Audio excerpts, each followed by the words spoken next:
second texte sur lequel nous allons nous appuyer, c'est le texte du pharisien et du publicain.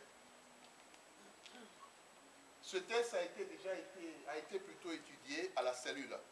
Lorsque nous prenons ce texte, qui se rappelle de la dernière phrase ou bien de l'accroche de ce texte? C'est un terme qu'on utilise en théologie. Donc, quel est l'élément frappant dans le texte du pharisien et du publicain? Mais quelle est la leçon finale?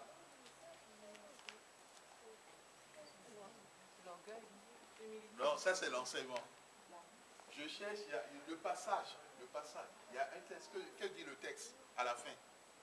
Qu'est-ce que Jésus a dit à la fin? Encouragez-moi, enfants de Dieu, encouragez-moi. Nous lisons nos Bibles, nous avons nos Bibles. Qu'est-ce que le Seigneur a dit à la fin? Pharisien publicain, que dit la phrase pour conclure? Oh Seigneur. Heureusement que je ne suis pas là avec notre ministre de Dieu. Ils vont dire, ah mais, pasteur, mais les fidèles, qu'est-ce qui se passe? Mais c'est quelque chose que nous connaissons.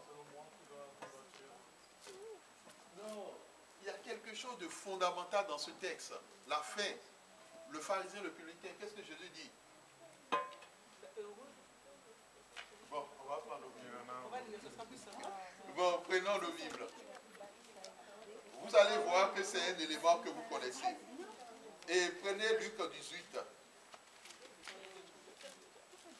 verset 14. Luc 18, verset 14.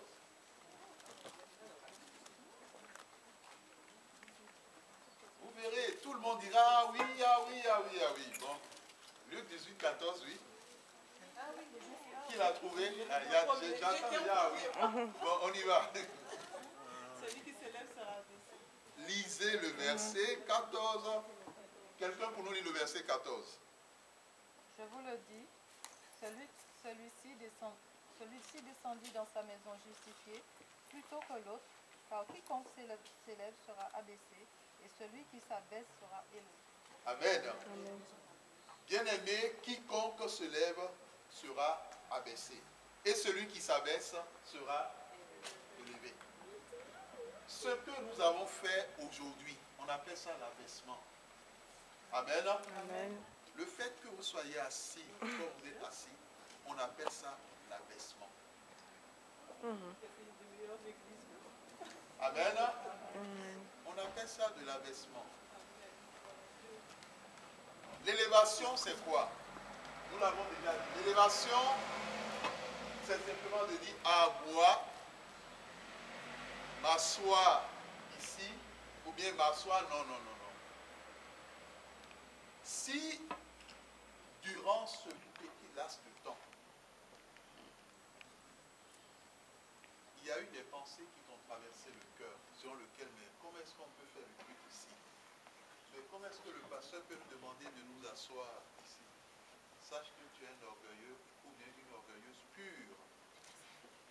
Et cela veut dire tout simplement que tu as un travail à faire dans ton cœur avec Dieu. Bien-aimé, le serviteur de Dieu que vous avez devant vous, Dieu nous a formés, comme on le dit, sur le tas. Et il nous a appris une chose. Quel que soit le vent, quelle que soit la tempête, quel que soit le lieu, quelle que soit la situation, on y va.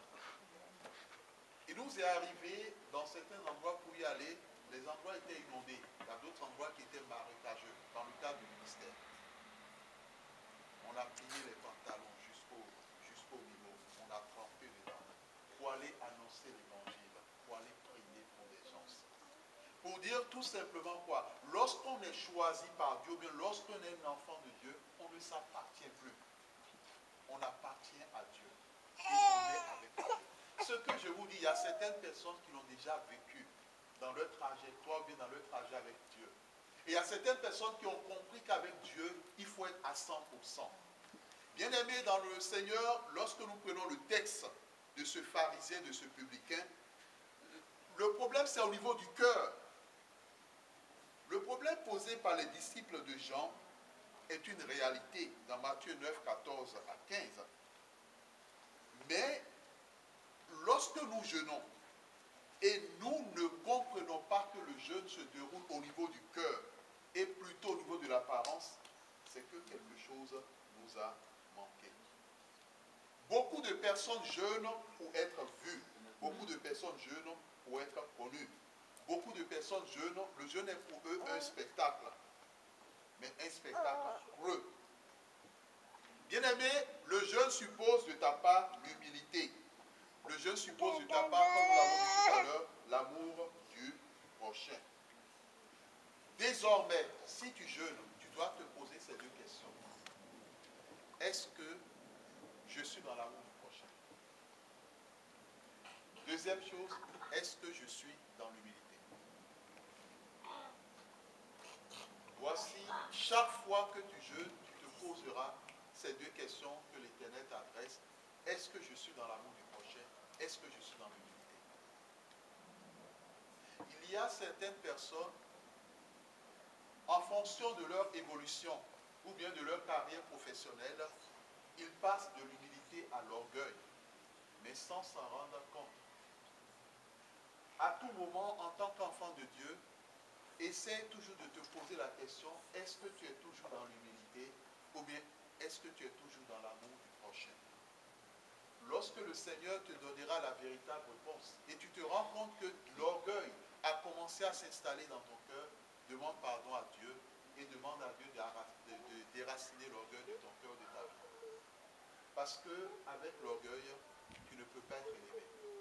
Mon frère, ma soeur, ce n'est pas possible. Tu auras beau lutter, tu te seras investi à fond de toutes les manières pour Dieu, ça ne marchera pas. Vous savez, les choses de Dieu sont spirituelles, elles ne sont pas physiques. Alors, si tu es humble, le Seigneur va t'élever. Ce n'est pas un homme qui élève un homme. Amen. C'est Dieu qui élève un homme. Et tout à l'heure, par rapport au témoin du serviteur de Dieu, c'est Dieu qui élève. Un homme ne peut pas élever un homme. Si tu attends l'élévation de la part d'un homme, c'est que tu t'es trompé. Si tu attends l'élévation de la part du serviteur de Dieu, tu t'es trompé. L'élévation ne vient pas d'un homme.